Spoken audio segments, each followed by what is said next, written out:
I didn't even attend Travis's funeral because that was my way of dealing with him dying.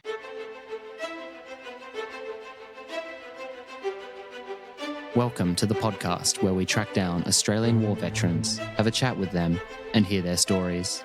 I'm Alex Lloyd, and this is Life on the Line. The single greatest sacrifice I've made is my family. There were a couple of public beheadings. In order to kill, you've got to be a little bit angry. Not psychotic, but just angry. We could look down Frankfurt and see it on fire. Stuff blowing up everywhere. There will be no surrender. And then they had to fight an enemy in amongst women and children in those buildings. Going to funerals I could quite never often. not go back. They were my friends and they felt like family. She did say, "You've changed." A soldier put everything on the line to help one of our blokes. Today's conversation is with Adrian Talbot. Adrian came on the podcast last year in a bonus episode to talk about his experiences with the Invictus Games. At the 2014 London Games, Adrian won 2 gold medals and was an ambassador for the 2018 Sydney Games. It was a great conversation about the rehabilitation he found through sport and its camaraderie, and an insight into Adrian's emotional journey after his time in uniform.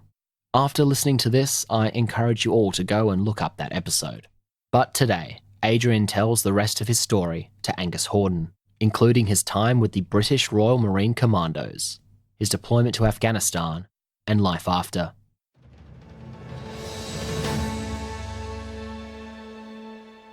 Adrian, welcome back to Life on the Line. Thank you for having me, Angus. Adrian, let's start with your childhood. Where were you brought up? I was brought up in Sydney, so born in Camden and moved to Sydney at the age of 5. Then went through schooling here and university, and then I went on the Great Aussie Walkabout.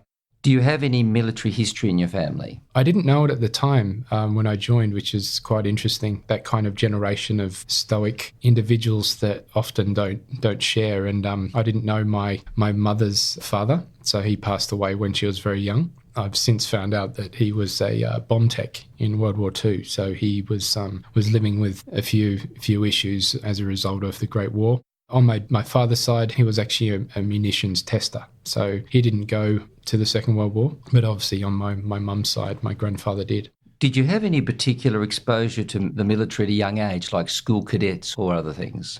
Funnily enough, no. I'd always been incredibly intrigued by the military, so much so that I was in primary school when the first Gulf War started. And I remember staying, I was sick one day when the war had begun out there. And I remember I had it on television. And recently, probably this is quite embarrassing, but I was playing with toy soldiers. And then when I started thinking about how old I was, I thought, that's probably not the best. And now I'm telling you on a live podcast, which is fantastic. However, it was always entrenched in me. No cadets, but just in the back of my mind. There's nothing wrong to talk about with toy soldiers. I've got them as well. I mean, when we grew up without computers, that's what boys did. Yeah. I just hung on to mine. Yes, those miniatures are great. And you can't get them now. Yeah. What did you go on to do after school? After school, so I was quite a sporty Australian, like many of us. So my career started moving towards my chosen sport, which was tennis. So I got qualifications in business coaching, sports studies, which is my degree. And then I kind of tailored some of my educational qualifications around a job that I was offered working with young up-and-coming junior athletes, so tennis players that were wanting to make it on the international scene. So I worked with Tennis New South Wales for a while. And that was around when September 11 happened. And that evening kind of changed my life in a sense, seeing those Twin Towers come down, and then the realisation that I'd applied for ADFA on 2 occasions when I was going through my schooling, but never went through with it because I was quite committed to trying to become a professional tennis player. That kind of, as I say, changed my way of thinking, and I felt that by going to work, what would I be doing to change what was going on out there in the bigger world? You end up joining the military, but it's not the Australian one. Yes, I still get in trouble for this, actually. Saying that, though, it was an amazing experience. I couldn't have ever met a better bunch of men. It changed my perceptions on a lot of things. What I thought was people with, strong wills and characters and people that could overcome adversity. I had a new benchmark when I got introduced to the Royal Marine Commandos. So this is in 2005. What inspired that decision? I'd gone walkabout. So after working in the industry and obviously what I just spoke about previously, it had kind of planted a seed in my mind that I needed to be doing more to bring about some change. So every day on my way to work, when I was over in the UK, I went past a recruiting office and it seemed to be calling to me. I eventually went in. I started talking to various people within the careers office, so they had the tri-service representing in that office. And on my second visit, I was sat down talking to an army sergeant, and there was a Royal Marine that was sat in the corner, and he wasn't busy. He'd just finished with someone that was wanting to join the Royal Marines, and he was quite rude actually. He got up and came over and interrupted our conversation and said, "Oh, you don't want to join the army? Come and have a chat to me." And obviously he was a lot bigger than both myself and the army sergeant, so I obliged. So you joined the Royal Marine Commandos. What was training like? Training was intense. I always look back on training with incredibly fond memories. I went through training 1.5 times. So I got to week 15 and then felt that perhaps this lifestyle wasn't for me. So I approached my training team and just said, look, I'm not really enjoying this. And they turned around to me and said, well, you're not meant to enjoy it, which was pretty obvious at the time. But I just said, look, no, I just feel that this path probably isn't the path for me. So what did that commando say to you in that interview room initially that made you go this way? The commando that sort of convinced me to join, he basically was telling me about the physical challenge and the mental challenge of training. And that's why I was quite intrigued by it. And when I got to week 15 the first time, I just felt that perhaps it wasn't for me. The military wasn't the right environment. But boy, once I got home and started doing what I was doing before, and that realisation really slapped me across the face. I was on holiday with my family up in Kingscliff, and we had this tremendous storm, and I remember I was actually running on the beach, so I was still physically training incredibly hard, and then I just sort of had that realisation, what am I actually training for right now? And it was for me to go back and finish. The problem was once I went back, I called the chief petty officer that had recruited me into the commandos, and he turned around and said, look, they'll take you back, but you've got to start from week 1, day 1. So yeah, that probably wasn't the most intelligent thing, leaving just before the test exercise, which would have meant that I could have come back into training at week 15, but hindsight. Yeah, well, good on you for going back. You were posted to 2 Commando Royal Marines who were down at Plymouth. When was your first deployment? Finished training and then was given an opportunity to go down to 4-2 Commando in Plymouth, and pretty much immediately, like we were gearing up to go to Norway to do our Arctic warfare training, and quite a number of our company of men had already gone out to Norway, and then they were brought back and they basically said one day, swap your Arctic gear, we're going to Afghanistan. Funnily enough, at the time there wasn't enough desert kit for us, so some of us still had our DPM webbing, which was pretty interesting, seeing blokes sort of half dressed and half in DPM, so the cam wasn't really working, but we went out and bought our own gear just so we didn't stick out like sore thumbs. We're in March 2006, and this is a particularly hairy period in Afghanistan, I recall. Where were you posted to? We were sent down to southern Helmand. We're the first commando company to go down there. There were other elements already embedded that came and met with us when we were on the ground. They'd been there for quite a while, and they were just giving us some good insight into what had been happening for them. I spoke to one bloke, he hadn't been home for 2 years, which was just absolutely mind-blowing, and they were in a small group of men just doing what they do out there on the ground. So it was just an incredibly interesting yet deadly place, I remember sometimes waking up in the morning just looking and just going like the sunrise, but then on the ground it's like the Wild Wild West. Everyone's carrying weapons. You don't know who friend or foe is. There's that kind of that intensity of a war zone, but then it's sometimes just this beautiful backdrop of snow-capped mountains, but with 40-degree heat in a desert. It's quite obscure actually. Your memory of your first day in Afghanistan, how was that? So we were flying in, as you do. We just got the call over the tannoy system in the aircraft to put on our webbing, helmets and body armour. The process then is quite quick. They sort of come out of the sky and then just dive to try and avoid rocket attacks. So that was quite interesting. And then on the ground, it's straight away you've come from being in a purely safe environment where you've got no threat of people trying to rocket attack you or shoot at you, and then people are telling you that you're now in a war zone. So that was an interesting change. And we flew into Kandahar. So fairly safe. I say fairly safe. They'd often get hit by mortars and things, but we spent a couple of hours there, and then they started flying us in Chinooks down into Bastion, which wasn't actually it wasn't a base at the time. It was just sort of some sandbags and various equipment that had just been dropped. So what was life like on base then? We had to establish ourselves quite quickly. There was an American FOB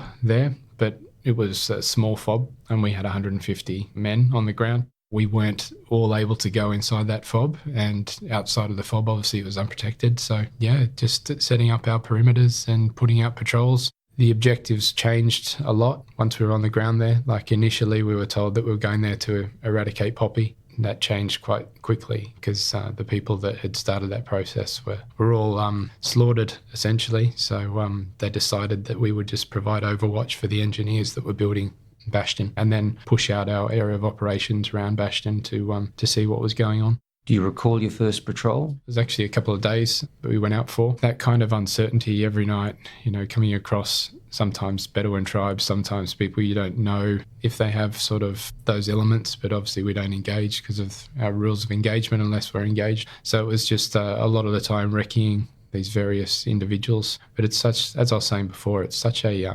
interesting country, and that, people just knocking about going about their days, like carry AK-47s, and then trying to establish that who's trying to kill you is often hard because a lot of them dress the same as the people that are the nasties, if you know what I mean. We started doing a few stop and searches as well for people that we suspected. And the terps were good. Some of them weren't so good. Some were sort of working for those nasty elements. So there was that again. You just never know who's good and who's bad. So there's a real parallel, for example, here with Vietnam, where we didn't know friend or foe either. Yeah, when I look back over the history and what the diggers went through out there are definite similarities. Obviously, the environment is particularly different, and also it's their home soil, so a lot of the times, like where you would think they're dug in and there's a lot of tunnel systems, they've been doing this for a long time, and you've got various levels of individuals that are your general farmers, then you've got your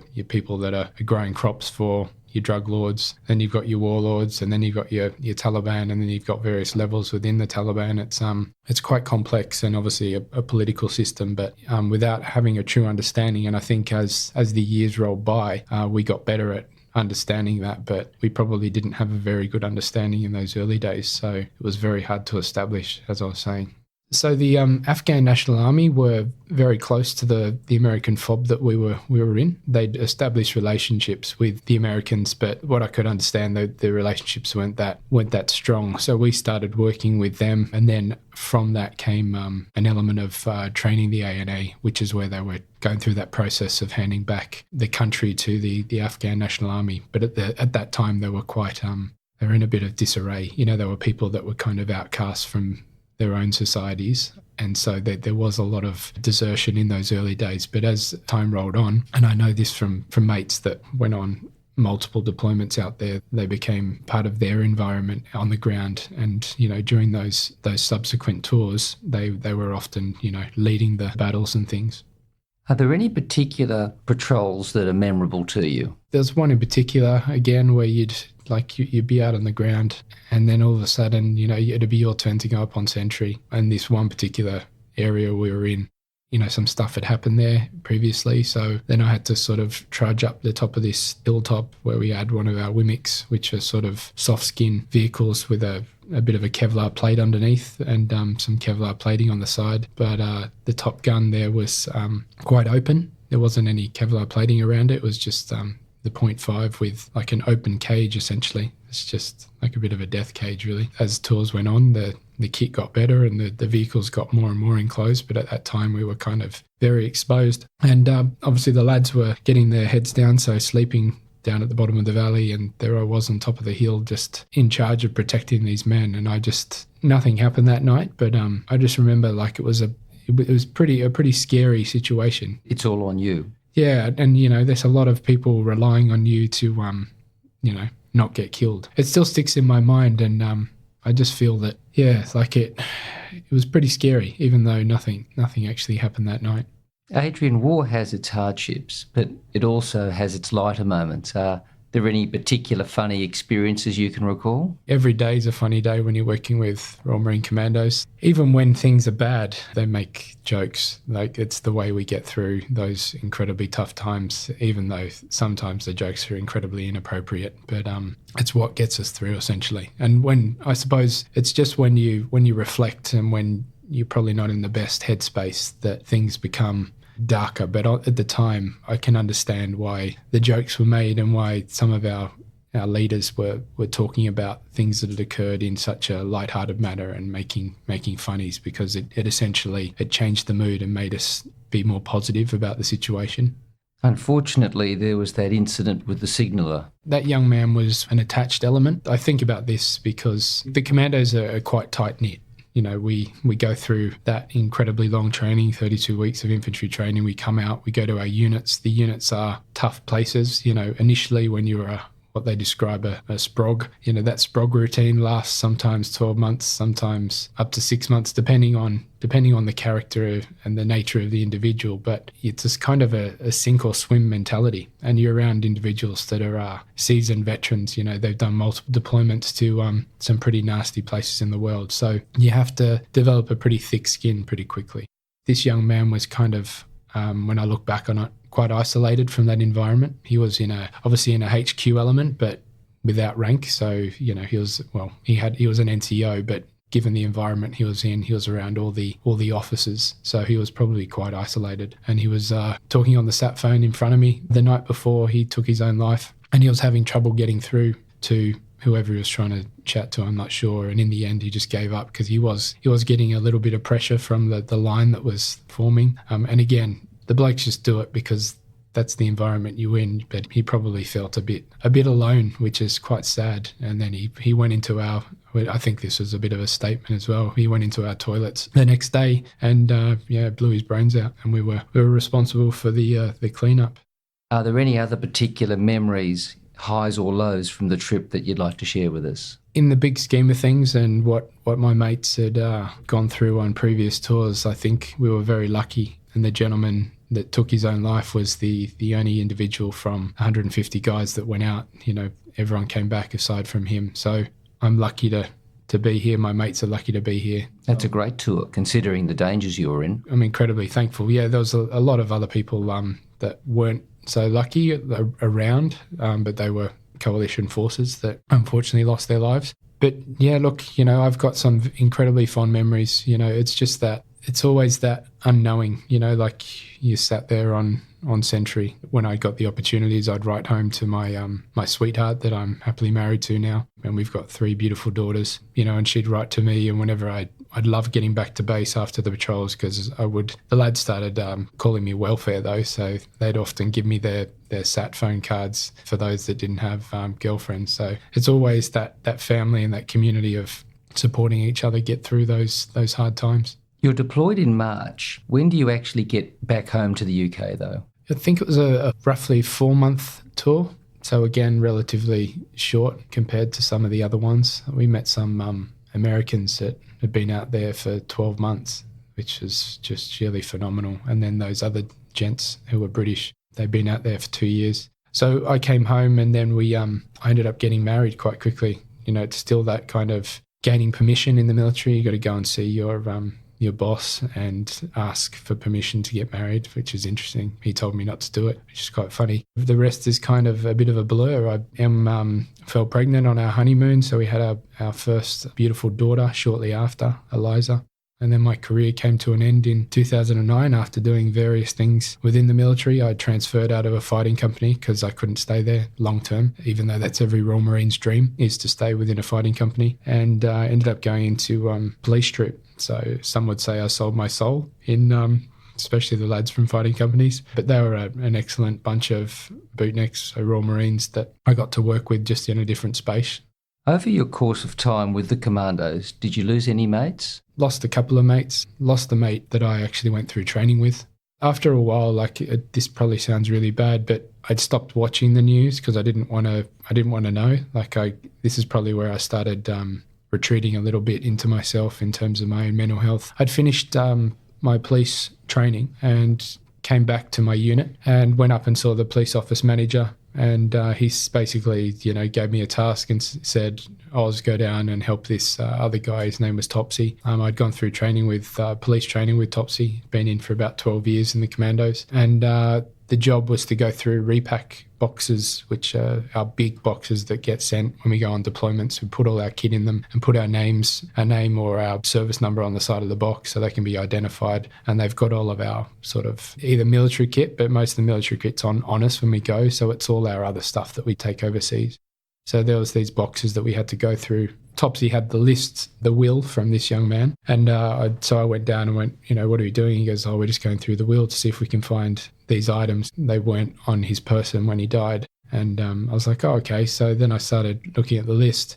And then I looked at the P0 number, which is his service number on the side of the box. And I was like, that's really close to my number. And then obviously I looked at the name and I was like, I knew him. And, we went through training and there I was kind of going through his personal kit and looking at photos, from training, and he was blown up. It was quite public, that death, in that Ross Kemp was over there at the time doing a feature on the Royal Marine Commandos, and Travis was in a shell scrape. And I didn't look into this until years after. I didn't even attend Travis's funeral because that was my way of dealing with him dying.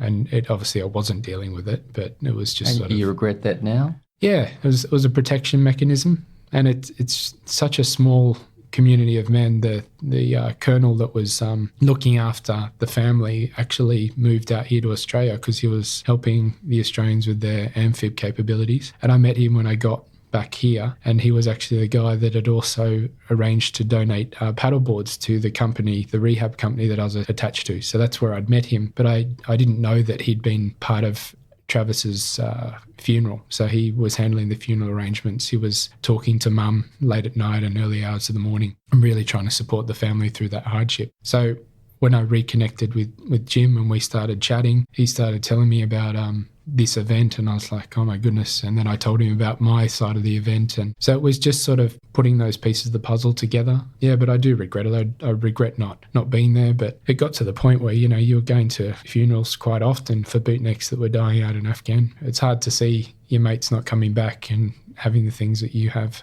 When did you eventually get discharged from the British military, and under what circumstances? So 2012, I was finally medically discharged. That process sort of started in 2009 where, I attended a med board after I got diagnosed with osteoarthritis in initially one hip, and then I was diagnosed with it in my other hip shortly after. And then they started going about treatment to try and salvage my hip joints. At the time, some of the treatments were quite new and they didn't really know what the long-term outcomes were going to be. And so it was just surgery after surgery. They finally took me out of my day job and put me into a full-time rehabilitation company with other people with significant injuries and battle casualties from Afghanistan. I still had a real positive outlook on where my career was going. When I first got diagnosed, I was like, well, I'll be back in soon and I'll be able to deploy with my troop.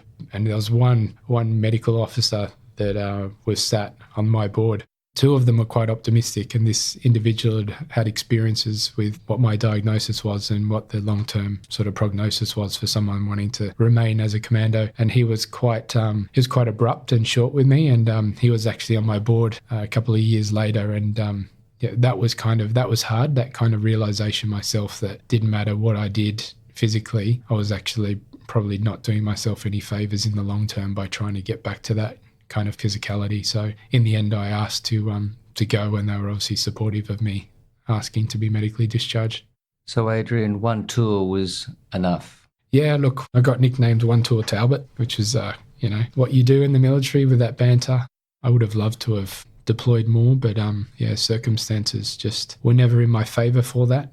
And to be honest, it's not a place, you kind of, once you get into that mentality and obviously wanting to be there to support your mates, then you want to keep going back. But I suppose that's part of the addiction of that environment and the addiction of the training that you go through that gears you up to want to do that sort of thing. And to be honest, I still look back and go, I miss that. But then when I really break it down and look at all the different components from a from a logical perspective and what could possibly happen and how it could impact my family, it's probably not the most sensible thing for me to do. But then at the same time, there was something that attracted me to that career. It had always been in me, and it kept resurfacing. And yeah, so I do miss it. But then at the same time, if I look at both sides, I'd have to say that my family are more important than the job. So your relationship with your wife suddenly rapidly changed. You come back from war, you get married, and then you go into this spiral, and thank God she's there, and you really find out the sort of woman you've married then. I consider myself one of the lucky ones.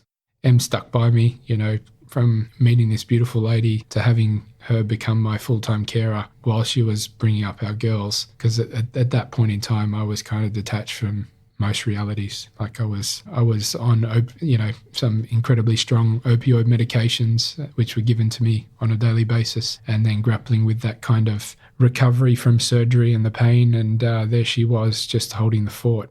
I see it from the other side as well. I see where, those relationships break down because it would sometimes seem like an untenable situation. But yeah, she stuck by me. So an amazing person. If sometimes it should be the wives, and the families that are getting medals pinned on their chests.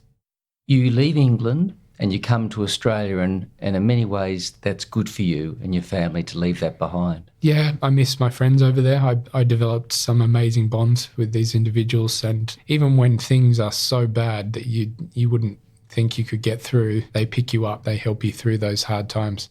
Well, they put things into perspective. In Civvy Street, you think you've got a problem. You go back out into the field and you're on picket by yourself. That's an issue. That's a problem. It definitely helped me from that perspective, like where I first thought, I was in a stressful situation. And now, given those experiences and those years of service, I can definitely sometimes look at things and go, actually, well, it could always be worse than this. I came home, but at that time I was pretty unwell psychologically. I hadn't dealt with anything from a mental health perspective, because at that time I still felt that everyone else had the problem. Adrian was fine. It was everyone else around me that hadn't adjusted back to reality. So that was an interesting perspective. So now you start to become involved with veterans and various causes. Can you tell us about Soldier On and the Kokoda Track? That was an amazing experience, an RSL Kokoda Trek that we went out there. So there was a number of corporates that were supporting the trek. There was representatives from the ADF, CEOs, a lot of corporate investment had gone in there to get the people over there, which was wonderful. But it was over 90 strong, our trek. So probably most importantly, there was the family of the fallen from Afghanistan. And there was individuals that had actually served with the gentlemen that had lost their lives out in Afghan. So you had the family, the young men, and then you had all these other people that were sort of supporting them through the trek. But every day we'd hear a story from a family of the fallen about, their son and what he'd done in his life. And every day you're connecting with different people that, had these amazing stories to tell. And it wasn't until the last day of the trek up on Isarava, we were all gathered round. There was mist on the mountains, one of the bloodiest battles between the Japanese and the Australians were fought. And there we were with these young Australian veterans, and some of them decided to share their story. And one in particular was a combat engineer. And it was the first time he'd publicly shared his story. So we were all listening, and there wasn't a dry eye on this mountaintop, because it was an incredibly powerful and emotionally evoking story. And then the family of this fallen man that this gentleman was talking about were there also. So, and this was the first time that they'd heard this account. So it was phenomenal. And then the medic that was also there when this young man passed away was also there. So he got up and he spoke about it from his perspective, and sort of was saying that he wished that he could swap places. So it was, like I said before, like there wasn't a dry eye. And that was kind of a realization after hearing this combat engineer's story, that things that had happened during my career and, the loss of life and the behaviours post those things that occurred, what I'd also done was similar to what this young man had done in terms of trying to not address the issues, i.e. when I had my injury, I was given open access to opioid medications. There is a strong drinking culture in the military, so I used drink to not address these issues. So I was always trying to keep them down as opposed to letting them resurface. And when sometimes they resurfaced and occasionally that was when, you'd had too much alcohol. And so that was always bubbling over in the background. So Isarava and the Kokoda Track and these amazing people telling their stories kind of brought it to a head for me. And now you're the manager at Homes for Heroes with RSL Life Care. Can you tell us a bit about that, please? Yeah, Angus. So that journey from Kokoda essentially led me to start working with veterans in a productive way. So at the time I was still quite unwell. I'd realised that though. That realisation, that self-realisation where you sat there going, right, I can't control my emotions. What's wrong with me? I thought I'd lost the plot. I went and got help. I reached out to the supports that are out there. Initially, I called VVCS, the counselling service. They put me in touch with some good mental health experts. And for me, it was a relatively quick process. And I'm not saying by any means that every day is going to be a great day. That's just a reality that's untenable for many. Some days I have my bad days. But for the most part, I'm, a stable, functioning member of society, but I now have an insight that can potentially help other veterans and their families because my wife and I have gone through it and we've seen other people that can get through it. So there is hope. The program, again, is hope, and it's a light at the end of the tunnel for people that have been grappling with their own personal circumstances. Sometimes for these individuals, every system that they've tried to use to support them has failed them from their perspective. So it's a slow journey back to recovery, but we're in an amazing position where we can give them a roof. So it's a housing first program with wraparound services. So we start by giving someone shelter and some food, and then we start helping them with qualified community support workers to try and refer them to people that they need to be able to piece their lives back together. So for every individual, that's different. Sometimes it's financial, sometimes it's legal. Almost 100% of the times it's physical and psychological. We help them get those supports, but it's intensive, working with people that have been sleeping rough. Homelessness comes with its own set of issues, but that's the key is to get them back into the community in some way. And for every individual, it's different. For some, it might be them returning to work, but for some, it might be them participating in, community activities and rejoining a different family that's not the military family they have, but being a productive member of society in some way. When you reflect back on your military service, is there anything more that you wanted to share with us today? Angus, I think I just want to thank everyone. I want to thank all those that serve in the military. I want to extend that thanks to their families, because often they're the unsung heroes that are helping these individuals when things do become tough, when they return from war. And I'd also like to say that there is hope out there. So you can overcome these challenges. So when you think that the only option is that horrible option of taking your own life, reach out, get the help, get the support, call a mate if you can. If not, get that support from the professionals, because it is an incredibly hard journey to come back from, but you can come back from it. We salute you for your service, Adrian, and the great work that you're still doing with our veterans in the community today. Thank you for coming on our show today. Thank you, Angus. It's an absolute pleasure, and thank you for having me.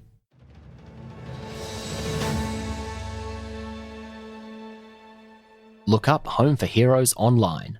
You can find them on Facebook. You can find us on Facebook too, at Life on the Line Podcast, which is also our Instagram handle. Our Twitter handle is at LOTLpod, and our website is www.lifeonthelinepodcast.com. If you enjoyed Angus's conversation with Adrian, please share the podcast on your social media. You can also jump over to Apple Podcasts and leave us a 5-star rating and review. Thank you. We read every one, and we really do appreciate them. Life on the Line is brought to you by Thistle Productions. Artwork by Big Cat Design, music by Dan Van Werkhoven. Thanks for listening, and lest we forget.